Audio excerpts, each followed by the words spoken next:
ومن أحسن قولا ممن دعا إلى الله وعمل صالحا وقال إنني من المسلمين. আসসালামু আলাইকুম রহমতুল্লাহ। ওয়ালাইকুম আসসালাম রহমতুল্লাহ বারাকাতুহু। ভালো আছেন শেখ? জি আলহামদুলিল্লাহ। প্রশ্ন হলো এই একটা পশু তো আমাদের পরিবার থেকে সবার জন্য একটা পশু আমি কুরবানি করছি কিনা, তো জি জিলহিজ্জাহ মাসে চাঁদ উঠে যাওয়ার পর নখ চুল ইত্যাদি কাটতে হয় না? তো এটা শুধু গার্জেন কাটবে না না সবাই শেখ এটা? জি চুল, নখ ইত্যাদি না কাটার যে হুকুম রয়েছে সেটি শুধু ওই ব্যক্তিকে যিনি কোরবানি করতে ইচ্ছুক, মানে মূল ব্যক্তি যিনি অভিভাবক। ইযা দাখালাল আশরু ওয়া আরাদা আহাদুকুম আন ইউদাহিয়া, নবী সাল্লাল্লাহু আলাইহি ওয়াসাল্লাম বলছেন, যখন জিলহজের প্রথম 10 দিন শুরু হয়ে যাবে আর তোমাদের কেউ কোরবানি করতে ইচ্ছুক, তো ইচ্ছুক ব্যক্তি যিনি অভিভাবক মালিক তিনি, সকল সদস্য তাতে সামিল নয়। এটি হচ্ছে উলামায়ে কেরামদের কথা। জি তারা সামিল নয়। জি বারাকাল্লাহ ফিক। আমিন। এ পর্যায়ে প্রশ্ন করবেন ফারহান ইব্রাহিম। জি আপনি প্রশ্ন করুন। আসসালামু আলাইকুম ওয়ালাইকুম আসসালাম ওয়া রাহমাতুল্লাহি ওয়া বারাকাতুহু। শায়েখ, আমি ফারহান ঢাকা থেকে বলছি। জি প্রশ্ন আমার বলুন। আমার প্রশ্নটা হলো যে আহ, আহ,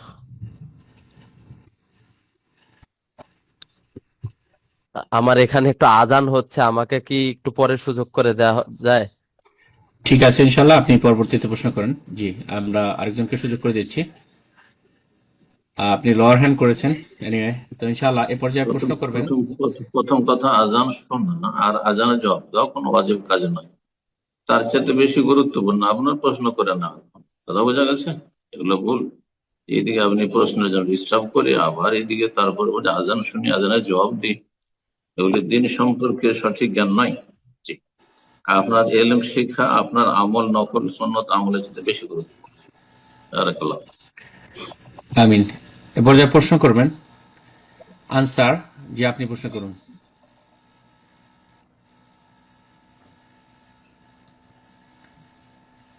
আসসালামু আলাইকুম ওয়ালাইকুম আসসালাম ওয়া রাহমাতুল্লাহি ওয়া বারাকাতুহু। শেখ, আমি সৌদি আরব থেকে বলছি। কিছুদিন আগে আমি বিবাহিত, আমার স্ত্রীর সাথে একটু ঝগড়া হয়েছিল।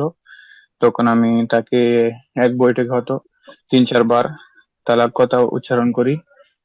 এখন আমি বাংলাদেশে অনেকজনের জিজ্ঞেস করছি, ভিডিও দেখছি, অনেকে বলে তালাক হয়ে গেছে, অনেকে হয় নাই। এখন আপনার মতামত কি? আপনি হানফি না আহলে হাদিস? আমি তো হুজুর শেখ এগুলো কিছু বুঝি না, আপনি এমনি কোরআন হাদিসে যেটা বুঝবেন এটার না উপর তো বিশ্বাস করি আপনি আর কি। আপনার আলেমের কাছে দেশের ফতোয়া নেবেন। অনলাইনে তালাকের ফতোয়া হয় না। শুধু আপনাকে বললাম যে আপনি হানফি হলে ফতোয়া আলাদা, আর আহলে হাদিস হলে ফতোয়া আলাদা। জি স্যার হ্যাঁ প্রশ্ন করবেন সাইদা দিবা। আপনি প্রশ্ন করুন। আসসালামু আলাইকুম ওরহমতুল্লাহি বারাকাতুহু। সম্মানিত শাইখ, ওয়ালাইকুম আসসালাম ওয়া রাহমাতুল্লাহি ওয়া বারাকাতুহু। জি শাইখ আমি নিউ ইয়র্ক থেকে বলতেছি। শাইখ আপনার জন্য অনেক দোয়া, আল্লাহ আপনাকে নেক হায়াত দান করুন। আমিন। আপনাদের ইনশাআল্লাহ আল্লাহ ভালো শাইখ রাখবেন। আমার একটা বোনের 2 মাসের একটা বাচ্চা, তা ওর ও যখন বাথরুম করে, ও ডাইপার চেঞ্জ করে, তখন তো ওর লজ্জাস্থানে হাত যায়। তা এর অবস্থায় কি তার অজু ভেঙে যাবে বাচ্চাকে পরিষ্কার করতে গেলে? এটা এটা আমার কোশ্চেন ছিল।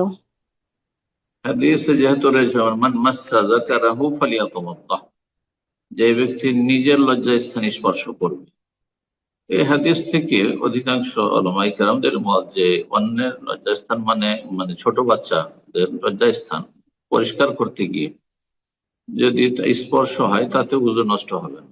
তারপরে ওযু নষ্টের বিষয়টি বড় ইখতিলাফি বিষয়। জি সেটা স্বাভাবিক স্পর্শে ওযু নষ্ট হয় নাকি কাম ভাবনে স্পর্শ করলে ওযু নষ্ট হয়, এগুলো বিভিন্ন মত রয়েছে। যার ফলে ভুক্তভোগী যারা দিনে বহুবার ওযু করার পরেই সাথে সাথে হয়তো বাচ্চার লজ্জা স্থানে হাত দিতে হচ্ছে পরিষ্কার পরিচ্ছন্ন করার জন্য, ধোয়ার জন্য। তো এই ক্ষেত্রে ওযু নষ্ট হবে না আশা করি। আল্লাহু আ'লাম।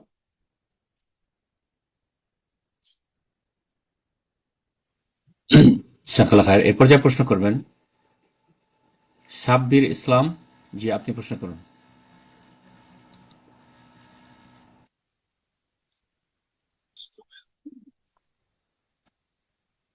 জি, আপনার ডিভাইসটা আনমিউট করে নিন, প্রশ্ন করুন। সাব্বির ইসলাম, জি। আসসালামু আলাইকুম ওয়া রাহমাতুল্লাহি ওয়া বারাকাতুহু। ওয়ালাইকুম আসসালাম ওয়া রাহমাতুল্লাহি ওয়া বারাকাতুহু। শায়েখ, আমি জি খুলনা বলেন, বাংলাদেশ থেকে বলছি। প্রশ্ন বলেন। শায়েখ, আহ, ভারতে যে মুসলিমদের নিয়ে বর্তমানে যেই সমস্যাটা চলছে, তো হুম, বাংলাদেশের যেই ইসলামিক সংগঠনের আমাদের যে প্রতিবেশী ভাইয়েরা আছে তারা বলে যে মানে ইসলাম ভারতে যে মুসলিমদের যে নির্যাতন হচ্ছে এই বিষয়ে তোমরা আহলে হাদিসরা চুপ কেন? তো এই হুম। বিষয়টা নিয়ে কি কি বলবেন করবে? শায়েখ? রাস্তায় রাস্তায় চিল্লিয়ে লাভ আছে? ইসলামকে মিছিল করা শিখিয়েছে, মিছিল করে কোনো সমাধান হয়েছে? নিজের দেশের যে সমস্যাগুলি রয়েছে, আপসের অন্যায় রয়েছে, জুলম অত্যাচার রয়েছে, এগুলির কি কোনো সমাধান হচ্ছে? ন্যায় বিচার পাওয়া যাচ্ছে? কয়েকদিন মিছিল করে বিক্ষোভ করে চিল্লে তারপর ঠান্ডা পড়ে যাচ্ছে, আবার নতুন ইস্যু চলে আসছে।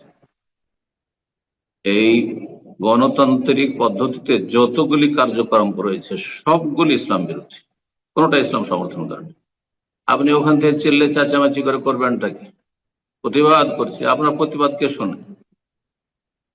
ইসলামের তরিকে ফিরে আসতে হবে, আল্লাহর দিনে দিয়ে ফিরে আসতে হবে, এবং আল্লাহর যে নির্দেশ দিয়েছেন সেসব নির্দেশ পালন করতে হবে। আল্লাহ তৌফিক দান করুন। জাযাকুমুল্লাহ। আমিন। প্রশ্ন করবেন ফারহান ইব্রাহিম।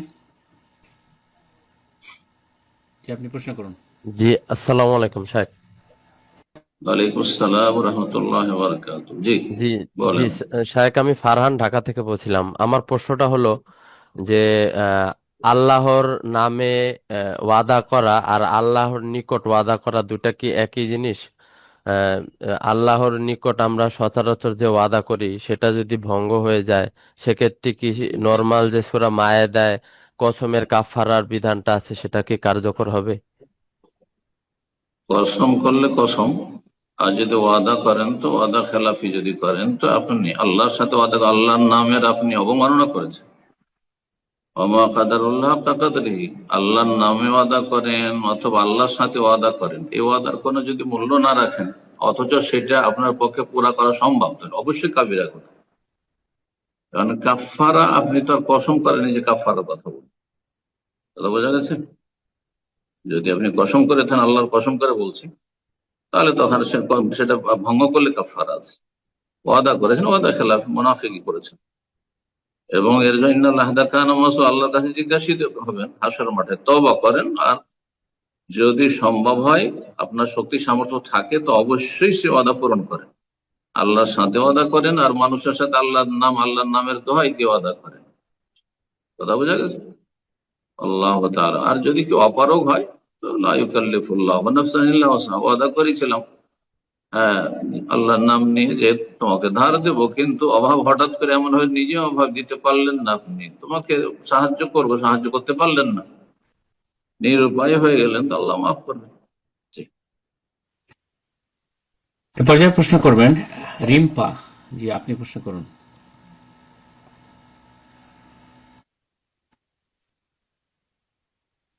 রিম্পা, আপনার ডিভাইসটা আনমিউট করে নিন, প্রশ্ন করুন। জি।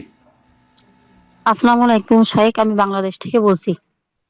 ওয়ালাইকুম আসসালাম ওয়া রাহমাতুল্লাহি ওয়া বারাকাতুহু। জি বলেন। আমি একটা আপুর পক্ষ থেকে প্রশ্ন করছি।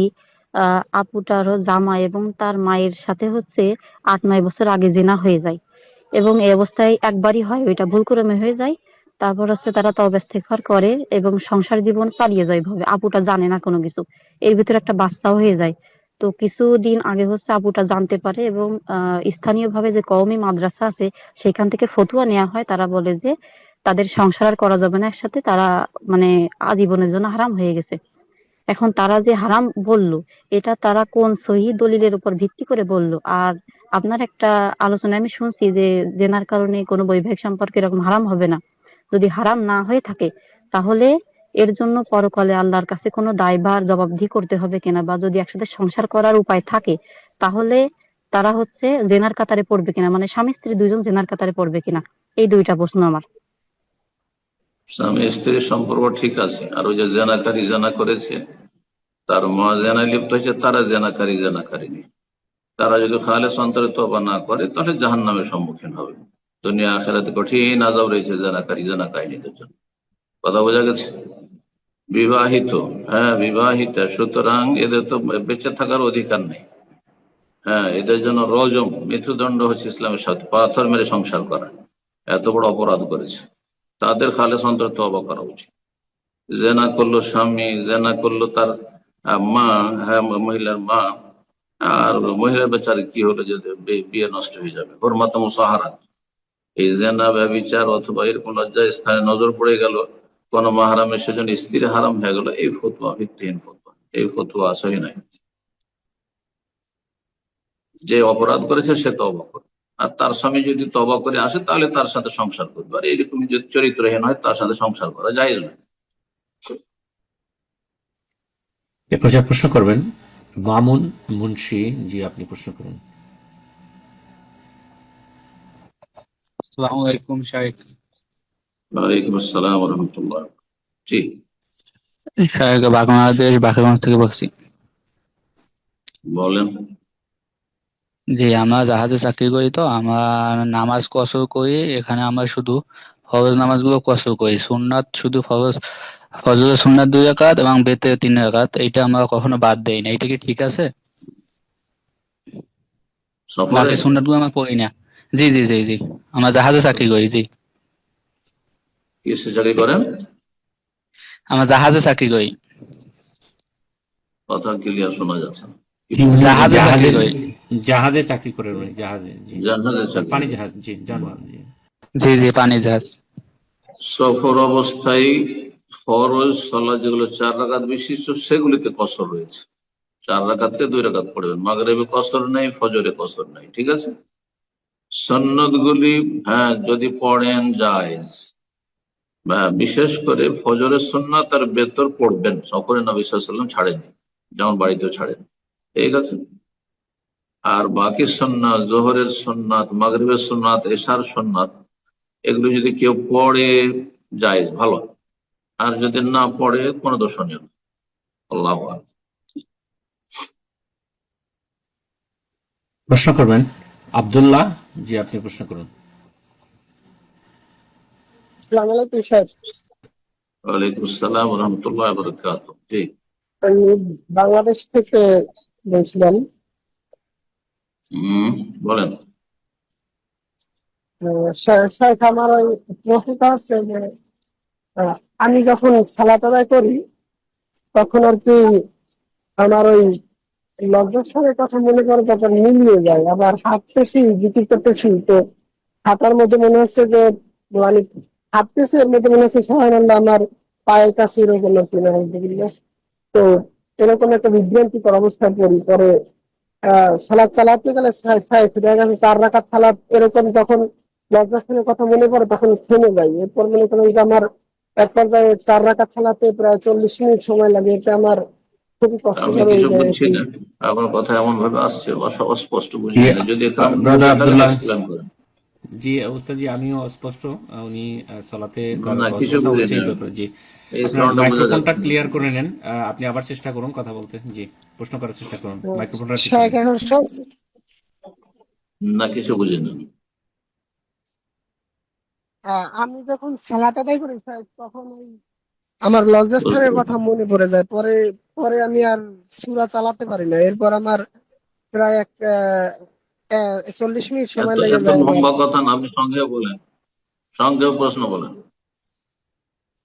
এমনি বোঝা যায় না বলেই চলে যাচ্ছে, সংক্ষেপে বলেন।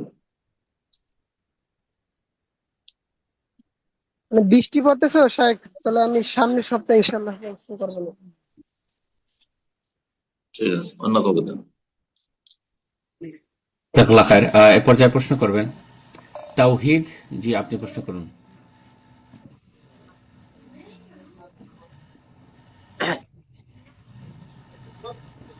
আসসালামু আলাইকুম শাহেখ। ওয়ালাইকুম আসসালাম ওয়া রাহমাতুল্লাহি ওয়া বারাকাতুহু। বাংলাদেশ নরসিংদী থেকে বলতেছি। প্রশ্ন।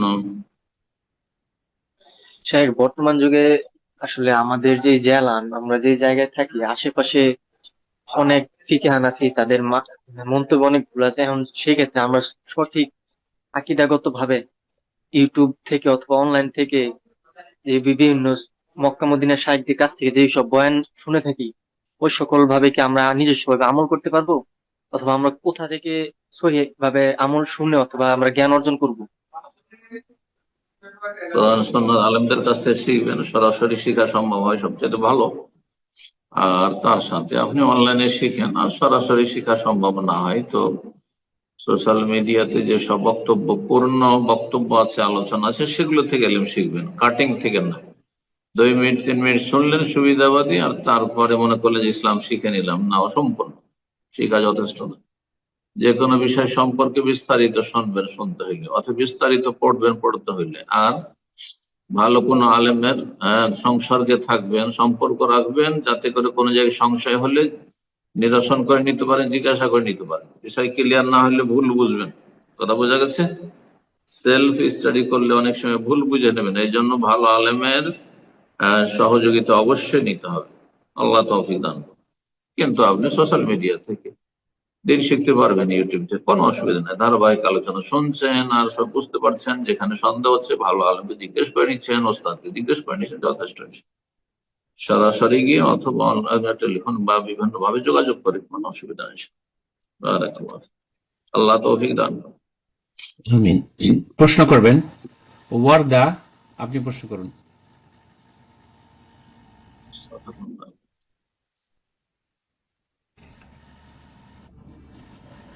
জি, আপনার। আসসালামু আলাইকুম শাহেখ। ওয়ালাইকুম আসসালাম ওয়া রাহমাতুল্লাহি ওয়া বারাকাতুহু। জি, বলেন। প্রশ্ন হচ্ছে, পুরুষদের ক্ষেত্রে খালা শাশুড়ি, ফুফু মহিলাদের ক্ষেত্রে জামা ষষ্ঠী। বোন, আপনার কথা অস্পষ্ট, ব্রেকিং, মানে ভেঙে ভেঙে যাচ্ছে, তো আপনি মাইক্রোফোনটা একটু চেক করে দেখুন, আবার প্রশ্ন করার চেষ্টা করুন।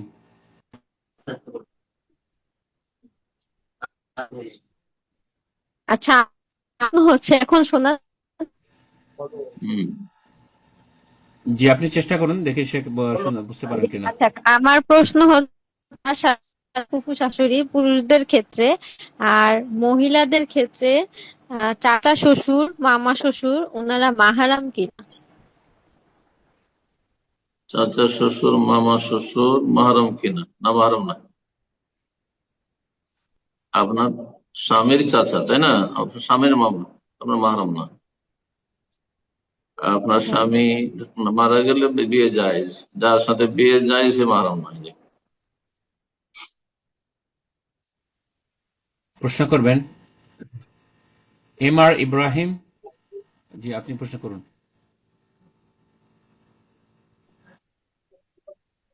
আসসালামু আলাইকুম স্যার। ওয়ালাইকুম আসসালাম ওয়া রাহমাতুল্লাহি ওয়া বারাকাতুহু। আমি সৌদি আরব থেকে বলতেছি, যে আমার প্রশ্নটি হলো, আমি অনেক বড় একটি গুনাহ করে ফেলছি, তো আমার 60টি রোজা কাফারা হয়েছে, তো 60টি রোজা আমি রাখতেছি। এখন আমার প্রশ্ন হলো, সামনে যে আমার কুরবানি ঈদ আসতেছে, তো আমি কি ঈদে কি রোজা কি কন্টিনিউ চালিয়ে যাব, নাকি ঈদে রোজাটা আহ ঈদে রোজা না রাখবো? ঈদের দিন এবং ঈদের পরে 3 দিন আইয়ামে তাশরিক, এই 4টা দিন বাদ দিয়ে সব রোজা রাখবেন। আরাফার দিন পর্যন্ত রাখবেন, তারপরে 13 জিলহজ পর্যন্ত রাখবেন না, 10, 11, 12, 13, 4 দিন, তারপর রাখবেন আবার কন্টিনিউ। মাঝখানে অসুস্থ হয়ে গেলে বা সফরে গেলে ওইটা ছাড়তে পারবেন, তারপর আবার কন্টিনিউ, 7 কন্টিনিউ করবেন। এটা হচ্ছে শরীয়তের বিধান। যাদের অবিরাম একটানা রোজা যাদের ফরজ, শাহরাইনে মুতাতাবিআইন, জি, এটা হচ্ছে বিধান। ওজোরের কারণে গ্যাপ দিতে পারবেন, শরীয়ত সম্মত ওজোর।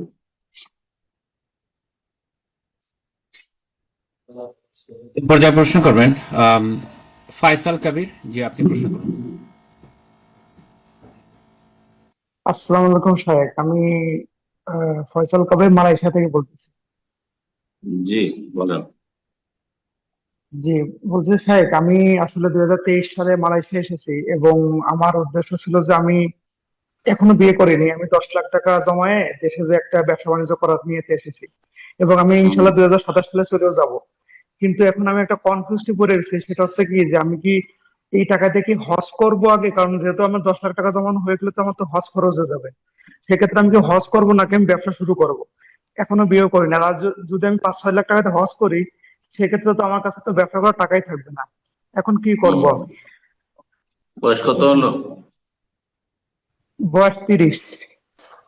30 বয়স হয়ে যাচ্ছে, আগে আগে বিয়ে করেন। বাড়ি ফাড়ি জমি জায়গার আগে আগে বিয়ে করা ফরজ। কথা বোঝা গেছে? বয়স হয়ে যাচ্ছে, হ্যাঁ, গোনার ঝুঁকি আছে খুব। আর তারপরে হজ, হজ পরে। এই ক্ষেত্রে বিয়ে করে নিতে উপদেশ দেবো। আগে বিয়ে করেন, তারপরে পয়সা জুটলে তখন ব্যবসা বাণিজ্য করবেন, তো পয়সা জুটলে তখন হজ করবেন। জি।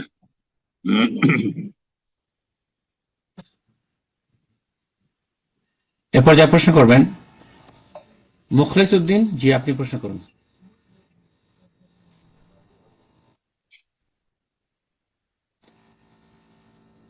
আসসালামু আলাইকুম ওয়া রাহমাতুল্লাহি ওয়া বারাকাতুহু। ওয়ালাইকুম আসসালাম ওয়া রাহমাতুল্লাহি ওয়া বারাকাতুহু। জি, আচ্ছা, এখন প্রশ্ন করছি সৌদি আরব দাম্মাম জায়গা থেকে।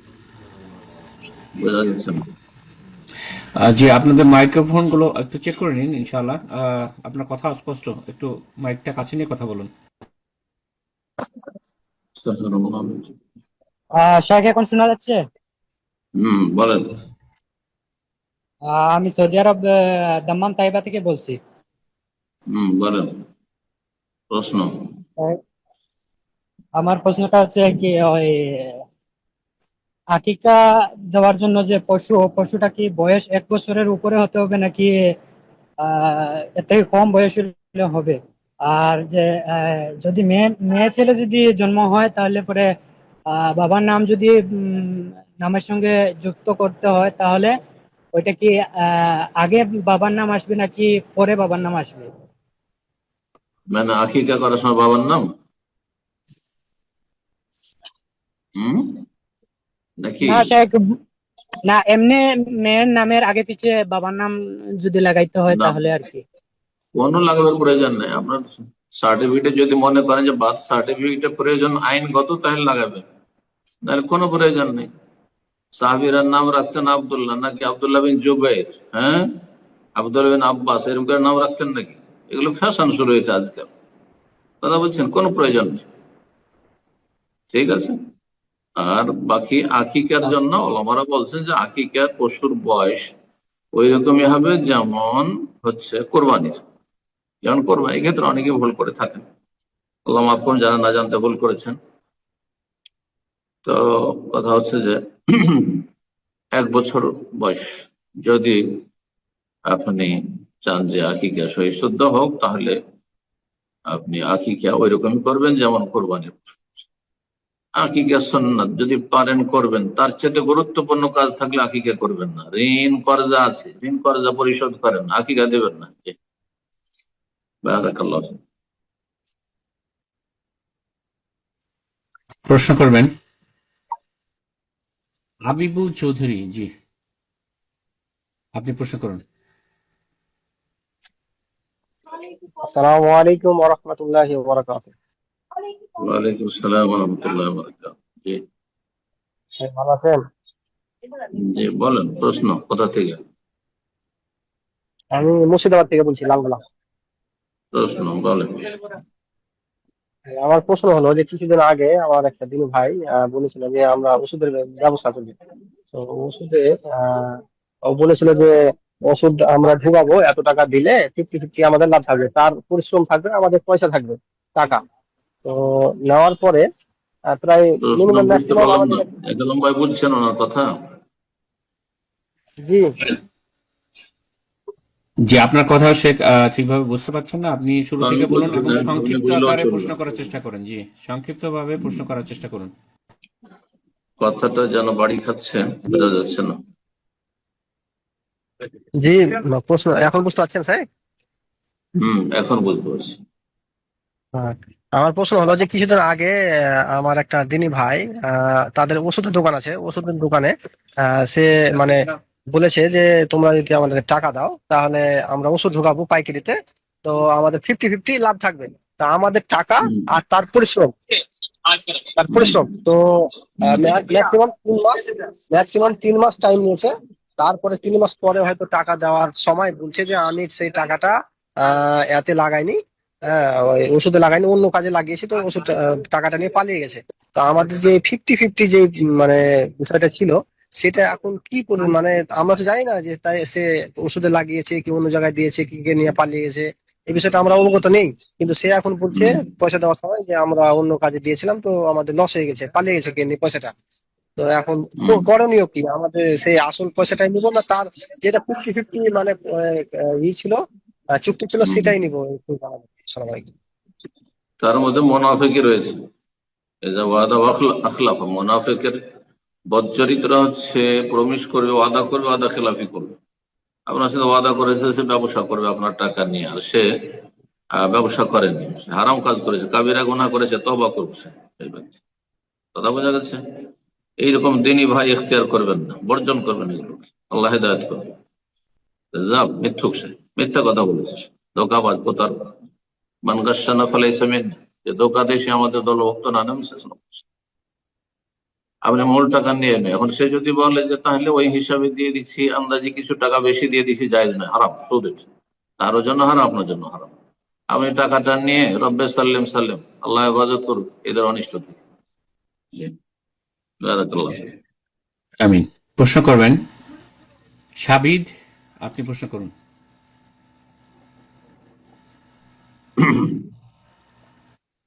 জি সাবিদ, জি আপনার ডিভাইসটা আনমিউট করে নিন, প্রশ্ন করুন।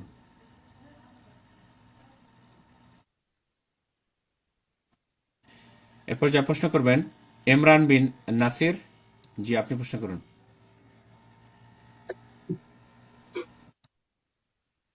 ইমরান বিন নাসির, ডিভাইসটা আনমিউট করে নিন, প্রশ্ন করুন।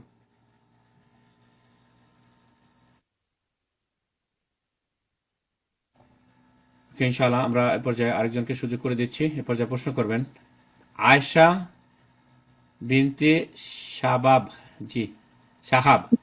আসসালামু আলাইকুম রহমতুল্লাহ বারাকাতুহু। জি আমি কানাডা থেকে আয়শা বলছি। যে ওস্তাদ ভালো আছেন? আমার প্রশ্নটা হচ্ছে যে কেউ যদি কোরবানি দিতে দেয় কাউকে, তাকে উকিল বানিয়ে, এবং তার তার পক্ষ থেকে কোরবানিটা দিতে দেয় ছাগল দেশে, এবং সে যদি ছাগল না দিয়ে গরু কোরবানি দেয় তাকে না জানিয়ে, তার পারমিশন না নিয়ে, তাহলে এটা কি করা যাবে কিনা, এটা কি করা যায় কিনা, নাকি তার পারমিশন নিতে হয়, নাকি কোরবানিটা তার হবে কিনা? ইনশাআল্লাহ, জাযাকাল্লাহ। জায়েজ নয় তার জন্য, যে নিবে খাসি করার জন্য আর দিয়ে দিবে গরু বিনা পারমিশনে, জায়েজ নয়। যিনি ওকিল, তার যে দায়িত্ব তাকে ন্যস্ত করা হয়েছে, তার অতিরিক্ত কোনো কিছু খেয়াল খুশি করা মোটেই জায়েজ নয়, একমাত্র তার অনুমতি ক্রমে, অনুমতি নিয়ে। যে ঠিক আছে, আপনি তো বলছিলেন খাসি, কিন্তু এই টাকাতে গরু হয়ে যাচ্ছে, তো আমি কি দিতে পারি? যদি বলেন হ্যাঁ দাও, তাহলে ঠিক আছে। আর নিজের মনে স্বেচ্ছাচারিতা করবে, জায়েজ নয়। এটা আমানতে খেয়ানত করা, আমানতে খেয়ানত করে, জায়েজ নয়। অনুমতি নেবে, করবে তার। বারাকাল্লাহ। এরপর যা প্রশ্ন করবেন এস কে হাবিবুর, জি আপনি প্রশ্ন করুন। আসসালামু আলাইকুম ওয়া রাহমাতুল্লাহ। ওয়ালাইকুম আসসালাম ওয়া রাহমাতুল্লাহি ওয়া বারাকাতুহু। জি, স্যার, আমার প্রশ্নটা হচ্ছে, বাবার হারাম সম্পদ ছেলের জন্য কি হালাল হবে? কি হয়েছে? বাবার হারাম সম্পদ মানে বোনেদেরকে দেয়, তো কি সেই ধরনের সম্পদ হারাম? মানে হারাম বোনেদেরকে। গ্রামের লোকের জমি জায়গায় বেমানি করা হারাম। যদি হয়তো জানছেন যে অমুক লোকের বেমানি করা, এগুলো চুরি করা, অমুক লোকের বাড়ি থেকে এটা চুরি করেছে, গয়না চুরি করে নিয়েছে, অমুকের জমি এটা বেমানি করেছে, তাহলে হারাম। কথা বোঝা গেছে? এই হারাম তখন ফিরিয়ে দিতে হবে, ফিরিয়ে দেওয়া খরচ। আপনি চান আপনার বাবা জাহান্নামে যান, আর আপনি হারাম খান চোখে দেখে, কিন্তু আপনার বাবা বিড়ির ব্যবসা করেছে, তামাকের ব্যবসা করেছে, সিনেমার ব্যবসা করেছে, হারাম উপার্জন করেছে, আপনার জন্য হালাল। কথা বলছেন? মানুষের হক যদি জানেন যে এইগুলো অমুক অমুক মানুষের এগুলো হারাম খেয়েছে আমার বাবা, লোকগুলিকে জানছেন যাদের হারাম খেয়েছে আপনার বাবা, তাহলে তাদের ফেরত করা ফরজ। আর যদি এমন হারাম হয় যে হারাম বিশেষ কোন লোকের কাছ থেকে নয়, হ্যাঁ, কোন আপনার প্রতিষ্ঠানের সম্পদ নয়, আপনার জানা নেই, বরং বিভিন্ন হারাম রোজগার করেছে, তাহলে সেগুলো থেকে আপনার মুক্ত হওয়ার কোনো প্রয়োজন নেই। আপনার জন্য হালাল, তার জন্য হারাম, সে জাহান্নামে শাস্তি পাচ্ছে। সেই জন্য আল্লাহ হেদায়েত দান করুন, বেঁচে থাকুন। প্রশ্ন করবেন নাজমুল হক। জি, আপনি প্রশ্ন করুন।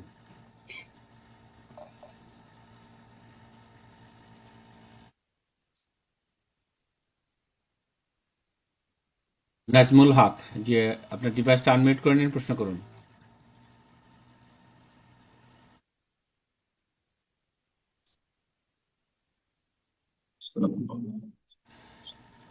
এরপর যা প্রশ্ন করবেন সোমাইয়া। জি, আপনি প্রশ্ন করুন।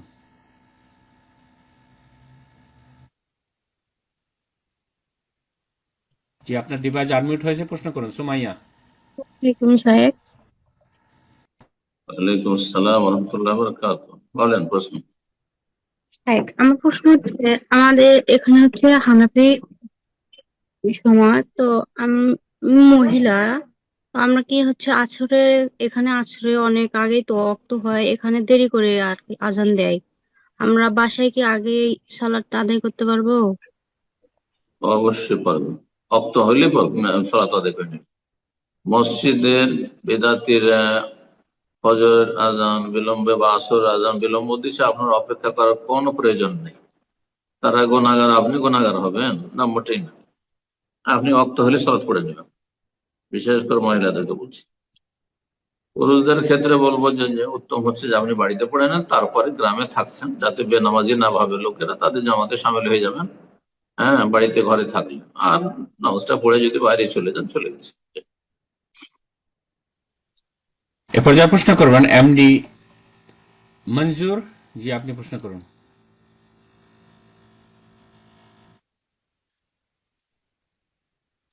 এমডি মঞ্জুর, ডিভাইস আনমিউট। জি, রহমতুল্লাহ।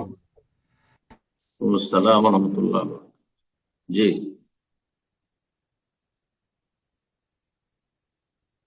বলেন। এমডি মঞ্জুর, আপনার ডিভাইস মিউট করে ফেলেছেন, আপনি আবারও ডিভাইস আনমিউট করে নিন, প্রশ্ন করুন। জি জি শেখ, শেখ আমাদের এখানে ওই আমরা কোথা থেকে? কোথা থেকে? জি শেখ, ওয়েস্ট বেঙ্গল থেকে। প্রশ্ন। জি শেখ, আমাদের এখানে আমরা ওই পূজার চাঁদা দিতে বাধ্য হই, তো এই জায়গায় দাঁড়িয়ে শেখ আমরা কি ওই ব্যাংকে সেভিংস অ্যাকাউন্ট খুলে ওখান থেকে ইন্টারেস্টের টাকাটা ইচ্ছাকৃতভাবে একটু বেশি ফিক্সড ডিপোজিট করে হোক, যেভাবে হোক ওই টাকাটা, যেহেতু আমাদের চাঁদাটা আমরা দিতে বাধ্য হই প্রতি বছরই, তো ওই টাকাটা ইন্টারেস্টের খাত থেকে দেওয়া যাবে কিনা ইচ্ছাকৃতভাবে? লাখ লাখ টাকা চাঁদা দিয়ে কাফেরকে খুশি করবেন আপনি? আপনি সুদ, এদিকে সুদ খাবেন আর লাখ লাখ টাকা চাঁদা দিয়ে কাফেরকে খুশি করবেন? এটা ইসলাম তো সমাধান, বা ইসলাম সমাধান বলেছে হিজরত করা। যেখানে একেবারে সংখ্যালঘু হয়ে আছেন, যেখানে সংখ্যা গরিষ্ঠ আছে সেখানে হিজরত করেন, অন্য এলাকায় চলে যান। যেখানে শান্তি আছে, যেখানে মানুষের মতো মানুষ বাস করে, যেখানে জুলুম অত্যাচার নয়, সে এলাকায় চলে যান। আল্লাহ সহজ করুন। এইটা যখন সম্ভব না হবে, একেবারে অসহায়, কোনো রাস্তা পাচ্ছেন না হিজরতের, আর নিরুপায় হঠাৎ রাস্তায় ধরে ফেলেছে অথবা দোকানপাট এসে ধরে ফেলেছে, উপায় নাই, এখান থেকে যেতেও পারছি না, তখন নিরুপায় চাঁদা দিলে তখন আল্লাহ ধরবেন। কথা বোঝা গেছে? আর আপনি ইচ্ছা করে সেভিংস অ্যাকাউন্ট খুলবেন আর সুদ খেতে, সুদি লেনদেন হারাম, আল্লাহ লানত আর গজব হইতে থাকবে। আল্লাহ যুদ্ধের ঘোষণা আপনার উপর হইতে হবে, যেমন ওদের উপর আছে, জালেমদের উপর আছে। আর আপনি তাদেরকে সুদের টাকা দিয়ে আপনি মুক্তি লাভ করবেন, এতে কোনোদিন রেহাই পাবেন না। এটা সমাধানের পথ নয়। এতে আল্লাহর আযাব আরো বৃদ্ধি পাবে, জালেম আরো চেপে বসবে। আল্লাহ হেফাজত করুন রব্বুল আলামিন। মুসলিম ভাই বোনদের আল্লাহ হেফাজত করুন, যে যেখানে আছে। আমিন। এ পর্যায়ে প্রশ্ন করবেন শাহিদুল ইসলাম। জি, আপনি প্রশ্ন করুন।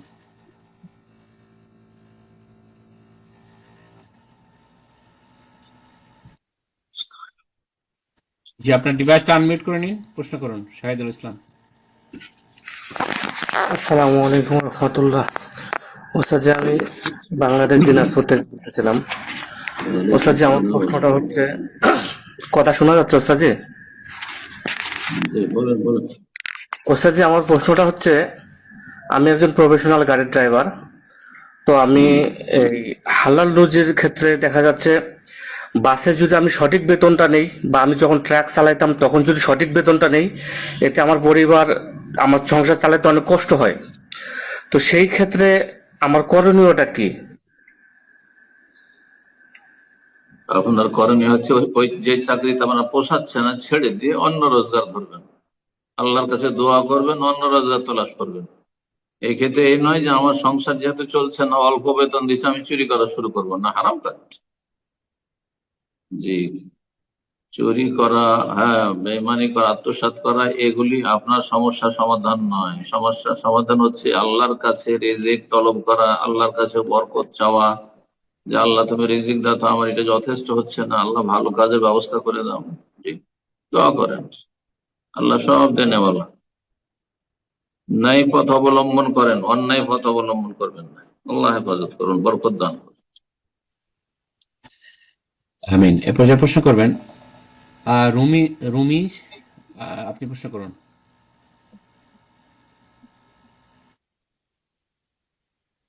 রুমি, যে আপনার ডিভাইসটা আনমিউট করে নিন, প্রশ্ন করুন রুমি।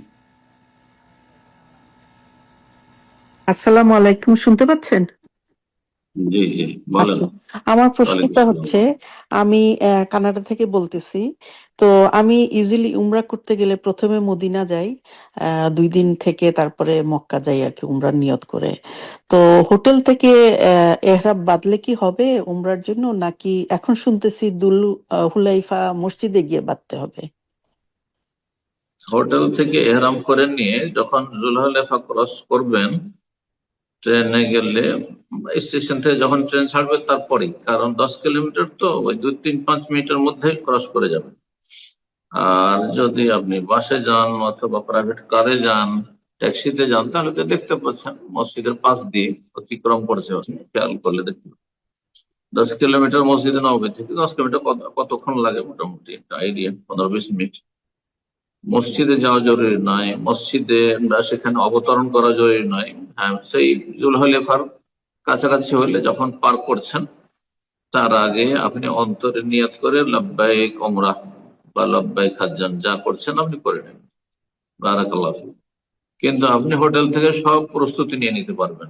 ভাইয়েরা এহরামের কাপড় এখান থেকে পরে নিতে পারবেন, আর বোনেরা এখান থেকে সব প্রস্তুতি নিতে পারবেন। গোসল করতে চান গোসল করতে পারবেন, যে পুরো প্রস্তুতি রয়েছে এহরামের জন্য সব হোটেল থেকে করে নিতে পারবেন। শুধু নিয়তটা ওই মিকাতের কাছাকাছি গিয়ে করবেন, এটা হচ্ছে সুন্নাহ। এ পর্যায়ে প্রশ্ন করবেন মাহমুদুল হাসান বিন রবিউল। জি, আপনি প্রশ্ন করুন। আসসালামু আলাইকুম রহমতুল্লাহি ওয়া বারাকাতুহু। শেখ, আমি বাংলাদেশের ওয়ালাইকুম দিনাজপুর আসসালাম থেকে ওয়া বলছি। রাহমাতুল্লাহ। বলেন শেখ, প্রশ্ন। আমার প্রশ্ন হচ্ছে যে আমরা অনেক আগে থেকে, ছোট থেকে জাকির নায়কের যুক্তিভিত্তিক ভিডিও দেখে অভ্যস্ত। তো আগে অনেক ভালোই লাগতো, কিন্তু সম্প্রতি সময়ে আমি লক্ষ্য করেছি যে শেখ সালেহ আল ফাওজান, পাকিস্তানের আমাদের শেখ তৌসিফুর রহমান সহ অনেকে অনেক কঠোরভাবে উনাকে রদ করেছেন। তো উনাকে কি আমরা সহিহ আকীদার আলেম হিসেবে নিতে পারি, যেহেতু উনার কাছ থেকে মানহাজগত অনেক বিভ্রান্তি পাওয়া যায়? উনি সহিহ আকীদার অনেকটা কাছাকাছি এসেছিলেন, কিন্তু যুগের আবর্তন বিবর্তনে ওনার ইখওয়ানিয়ত প্রকাশ পাচ্ছে। কথা বোঝা গেছে? তো যদি কারো এরকম ইলমি যোগ্যতা থাকে, যে তার ভালো কথাগুলি মাসে করতে পারবে, অমুসলিমদের দাওয়াতের ক্ষেত্রে বিশেষ করে তার উপকৃত হতে পারে। কিন্তু মুসলিমদের সমস্যার সমাধানের ক্ষেত্রে তার কাছ থেকে ফতোয়া নেওয়া যায় না। তার সাথে যোগ্য যোগ্য আলেম মুসলিম উম্মাই রয়েছে, ভারত, বাংলাদেশ, পাকিস্তানে। সুতরাং একজন দুনিয়ার লাইনে শিক্ষিত মানুষ, যিনি ইসলাম শিখেছেন অন্য মাধ্যম দিয়ে, তার কাছ থেকে ফতোয়া বা শরীয়তের মাসলা মাসাইল নেবেন না, আকীদা মোটেই নেবেন না তার কাছে। কথা বোঝা গেছে? আকীদার ক্ষেত্রে তিনি নির্ভরযোগ্য নন, কিন্তু নন মুসলিমদের দাওয়াতের ক্ষেত্রে আপনি তার কাছ থেকে ইলম নিতে চান তো নিতে পারেন। আল্লাহু আ'লাম। প্রশ্ন করবেন ইসলাম। জি, আপনি প্রশ্ন করুন।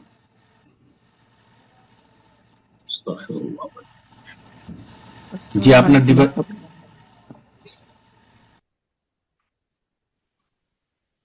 জি আপনি জি প্রশ্ন করুন। আসসালামু আলাইকুম। ওয়ালাইকুম আসসালাম রহমতুল্লাহ। জি,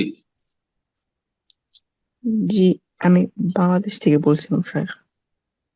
প্রশ্ন বলেন।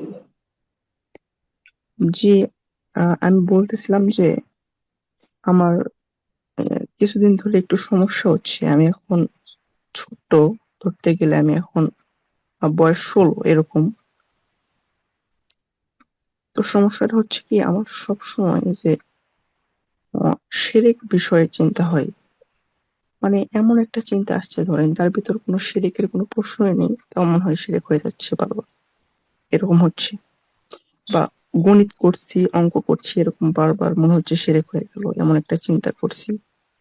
যে চিন্তার ভিতরে শিরকের কোনো হওয়ার প্রশ্নই নেই, তাও মনে হচ্ছে শিরক হয়ে গেল, এরকম একটা সমস্যায় পড়ছি। এরকম সমস্যা হতে হতে মানসিকভাবে প্রচন্ড অসুস্থ হয়ে, মানে মানসিকভাবে এবং শারীরিকভাবে অসুস্থ হয়ে পড়ছি স্যার। এই বিষয়ে একটু জানাবেন। কেন অস্বস্তি হচ্ছে?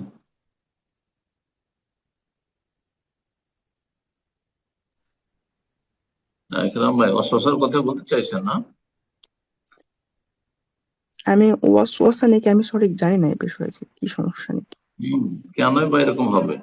কোনো প্রয়োজন নেই। আল্লাহর কাছে আশ্রয় কামনা করেন, আল্লাহর কাছে আশ্রয় কামনা করেন, ভালো আমল করেন, ভালো আমল করেন, গুনাহ থেকে বেঁচে থাকেন, সোজা ইসলাম। এ হয়ে যাচ্ছে, তোমার এটা মনে হচ্ছে, সেটা মনে হচ্ছে, কেনই বা মনে হবে? আল্লাহর কাছে শয়তান থেকে বানাচ্ছে না শয়তান। আউযু বিল্লাহি সামিউল আলিম মিনাশ শাইতানির মিনাশ শাইতানির রাজিম ইত্যাদি পড়েন। আল্লাহর কাছে বেশি বেশি দোয়া করেন যে আল্লাহ হেফাজত করুন। এটাকে বৃদ্ধি করলে হবে না, শয়তান আরো সুযোগ পেয়ে যাবে। আল্লাহ হেফাজত করুন। আমিন।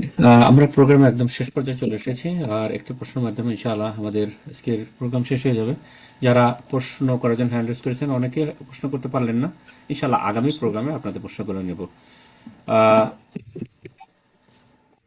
আমাদের শেষ প্রশ্ন নেওয়ার পূর্বে একটি জরুরি ঘোষণা, যেটা আমাদের অনেকেই হয়তো আমরা অবগত হয়েছি যে আমাদের ইউটিউব লাইভ যে ইউটিউব চ্যানেলটা ছিল, ইউটিউব তাওহীদের ডাক নিউ ইয়র্ক ইউটিউব চ্যানেল, এই চ্যানেলটা কিছু খারাপ প্রকৃতির লোকের কারণে যেটা বন্ধ হয়ে গেছে। তো আমরা ইনশাআল্লাহ নতুন ইউটিউব চ্যানেল ওপেন করার চেষ্টা করতেছি খুব তাড়াতাড়ি। আমরা আপনাদেরকে আপডেট জানাবো ইনশাআল্লাহ। আশা করি বাই নেক্সট উইক আমাদের নতুন ইউটিউব চ্যানেল আপলোড করা হবে, ওপেন করা হবে, এবং আমাদের পূর্বের যে ভিডিওগুলো ছিল সেগুলো আমরা সেখানে আপলোড করার চেষ্টা করবো ইনশাআল্লাহ। তো ইনশাআল্লাহ আমরা আজকের সর্বশেষ প্রশ্নের মাধ্যমে ইনশাআল্লাহ আমাদের প্রোগ্রাম শেষ হবে। প্রশ্ন করবেন আলী ফায়াজ, আপনি প্রশ্ন করেন।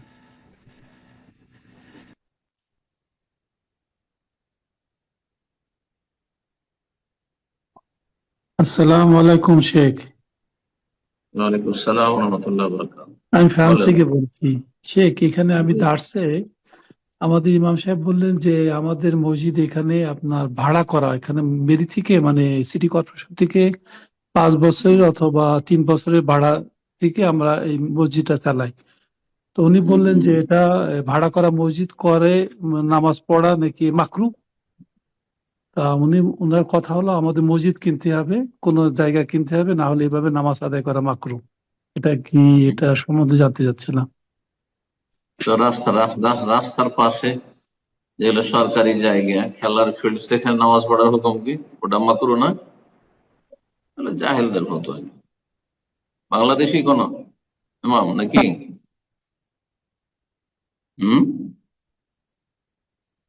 আপনার ইমাম কোন দেশি? আলী ফায়াজ, আপনার ডিভাইসটা আনমিউট করে নিন। শেখ আপনাকে প্রশ্ন করছেন। আলজেরিয়ান, উনি আলজেরিয়ান।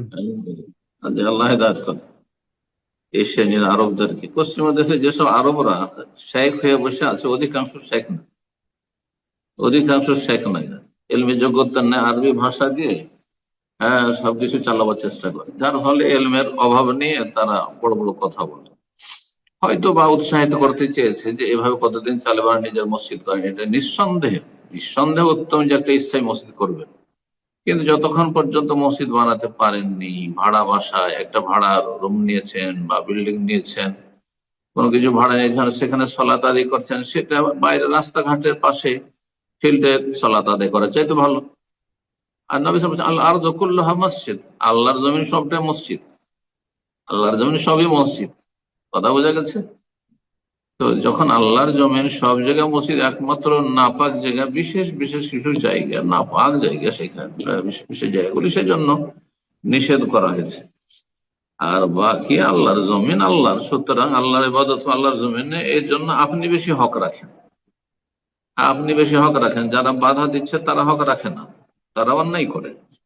আল্লাহ তাদের অনিষ্ট থেকে রক্ষা করুন এবং আল্লাহ রাব্বুল আপনাদেরকে স্থায়ী মসজিদ নির্মাণে তৌফিক দান করুন, এতে কোনো সন্দেহ নাই। কিন্তু তার ফতোয়া যে ভাড়া বাসাতে নামাজ পড়লে মাকরুহ, এগুলো মন গড়া ভিত্তিহীন ফতোয়া।